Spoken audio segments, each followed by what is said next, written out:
Hello students, myself Indu Jaiswal, Assistant Professor of Poddar Management Training Institute.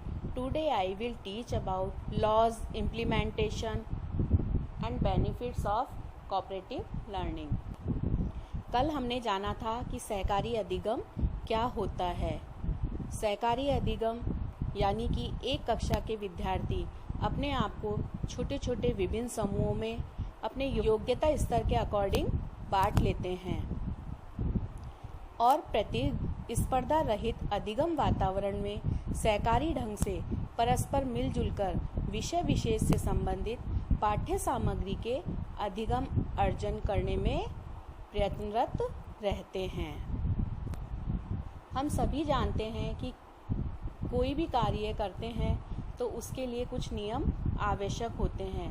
इसी प्रकार सहकारी अधिगम के लिए भी कुछ नियम निर्धारित किए गए हैं। सबसे पहला है जो पाठ्य सामग्री होती है, यानी कि समूह अधिगम करवाते वक्त जो भी पाठ्य सामग्री उपलब्ध कराई जाती है उसी का छात्रों द्वारा उपयोग किया जाता है।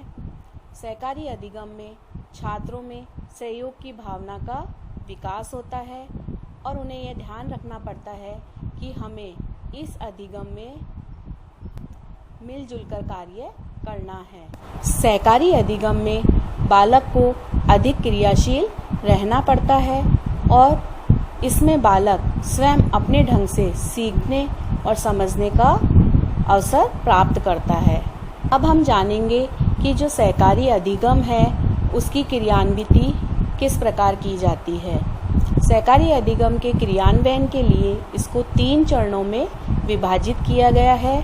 पूर्व क्रियान्विति चरण, क्रियान्विति के समय या क्रियान्विति चरण और पश्चात क्रियान्विति चरण।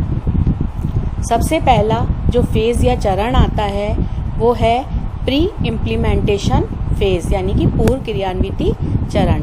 इस चरण में सहकारी जो अधिगम है उसकी क्रियान्विति से पहले हमें कुछ बातों का ध्यान रखना होता है। इसमें हमें कुछ इंस्ट्रक्शनल ऑब्जेक्टिव्स होते हैं, उन्हें स्पेसिफाई करना होता है। हमारे समूह का साइज क्या होना चाहिए, यानी कि एक ग्रुप में हमें कितने बच्चों को रखना है, 4 बच्चों को रखना है, 5 बच्चों को रखना है, या फिर कितने ग्रुप बनाए जाने हैं, 2 ग्रुप बनाए जाने हैं या 8 ग्रुप बनाए जाने हैं, इस बात का हमें ध्यान रखना होता है। इसमें हम इंस्ट्रक्शनल मटेरियल प्लान करते हैं, यानी कि क्या मटेरियल या कौन सी सामग्री का हमें प्रयोग करना है। जो ग्रुप बनाया गया है उसमें किस व्यक्ति को क्या रोल देंगे और उसके व्यक्तिगत रूप से उसे कौन सा काम देंगे। बच्चों को इसमें अपनी भूमिका को चुनने का पूरा अवसर दिया जाता है और स्वतंत्र रूप से कार्य करने के अवसर प्राप्त होते हैं। दूसरा जो फेज है वो है इम्प्लीमेंटेशन, यानी कि क्रियान्विति। क्रियान्विति के समय एक अध्यापक के रूप में जब कोऑपरेटिव लर्निंग स्टार्ट होती है तो हम विद्यार्थियों के जो व्यवहार होता है उसको मॉनिटर करते हैं कि वे क्या कार्य कर रहे हैं। यदि आवश्यकता होती है तो हम उनसे कार्य के बीच में हस्तक्षेप करते हैं, यानी कि उनसे बातचीत करते हैं और साक्षात्कार करते हैं। यदि उनको हमारी सहायता की ज़रूरत होती है तो हम उनकी मदद भी करते हैं और हमें लगता है कि इन्हें मोटिवेशन देने की या प्रोत्साहित करने की आवश्यकता है तो उन्हें प्रोत्साहन भी दिया जाता है। नेक्स्ट जो स्टेप या फेज आता है वो है पोस्ट इम्प्लीमेंटेशन, यानी कि क्रियान्विति के पश्चात क्या क्या कार्य किए जाते हैं। इसके अंतर्गत हम विद्यार्थियों को कहते हैं कि आपने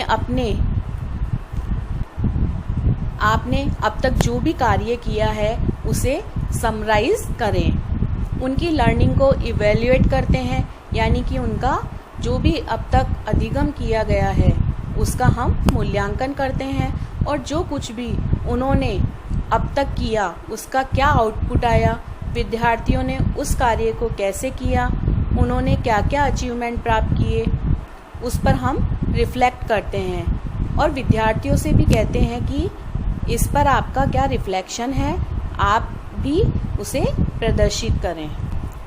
अब हम देखेंगे कि जब सहकारी अधिगम किया जाता है तो उससे क्या क्या लाभ सामने आते हैं।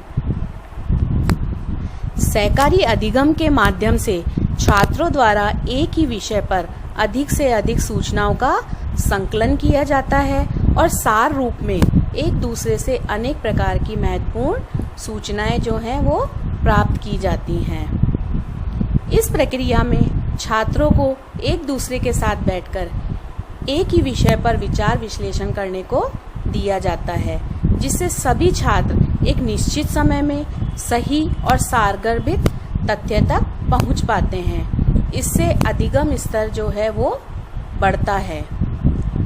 सहकारी अधिगम में छात्रों के द्वारा ही एक दूसरे की शैक्षिक और अशैक्षिक क्षेत्रों में सहायता प्रदान की जाती है। सहकारी अधिगम के माध्यम से छात्रों में आत्मगौरव की और आत्मसम्मान की भावना विकसित होती है, क्योंकि इसमें अनेक अवसरों पर छात्रों द्वारा स्वयं एक दूसरे को ज्ञान प्रदान किया जाता है।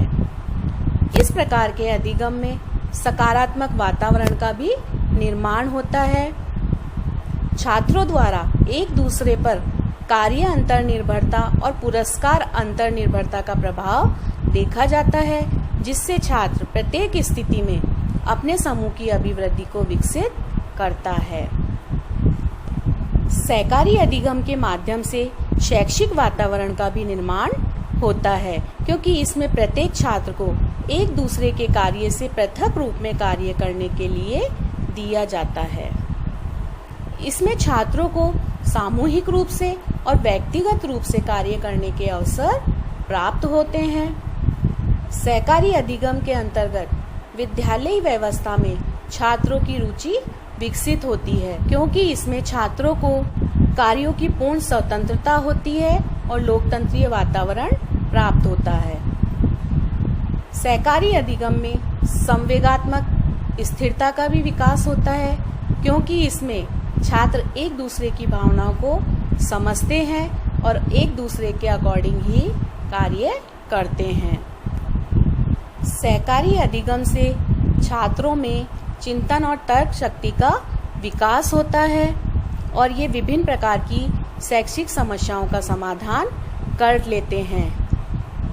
सहकारी अधिगम में सभी जो बालक होते हैं वो एक साथ कार्य करते हैं, मिलजुल कर कार्य करते हैं और सभी के विचारों को सुनते हैं। उससे उनमें स्वाभाविक रूप से ही तर्क और चिंतन शक्ति का विकास होता है। सहकारी अधिगम में शिक्षक द्वारा, शिक्षार्थियों द्वारा और अनुशिक्षकों के मध्य सहयोग और समर्पण की भावना विकसित होती है। इसके लिए पूरी तरह सभी लोग प्रयासरत रहते हैं। वर्तमान समय में भारतीय प्राथमिक विद्यालयों और उच्च प्राथमिक विद्यालयों में इसका उपयोग निरंतर किया जा रहा है। सहकारी अधिगम का सबसे बड़ा यह लाभ होता है कि इसमें सब बालक मिलजुल कर काम करते हैं, तो उन्हें आनंद का अनुभव होता है और विद्यार्थी एंजॉय करते हुए अपना काम करते हैं और एक दूसरे को प्रेरित करते रहते हैं। इसमें अंतर क्रिया करते हुए विद्यार्थी एंगेज रहते हैं और सक्रिय रहते हुए अधिगम की प्रक्रिया में भाग लेते हैं। साथ ही साथ इसमें ग्रुप डिस्कशन होते हैं, जिससे बालकों में क्रिटिकल थिंकिंग उत्पन्न होती है, तो विद्यार्थी और अधिक सीखते हैं और लंबे समय तक वो अपनी मेमोरी में उसे रखते हैं। इसमें सबसे अधिक बच्चे में एक साथ काम करने का कौशल विकसित होता है, यानी कि ये एक टीम के साथ काम करने का अनुभव प्राप्त करते हैं। जो भी अधिगम किया जाता है उसके लिए कुछ शैक्षिक रणनीतियां तैयार की जाती हैं। इसी प्रकार सहकारी अधिगम के लिए भी कुछ रणनीतियां तैयार की गई हैं, जिन्हें हम अगले वीडियो में देखेंगे।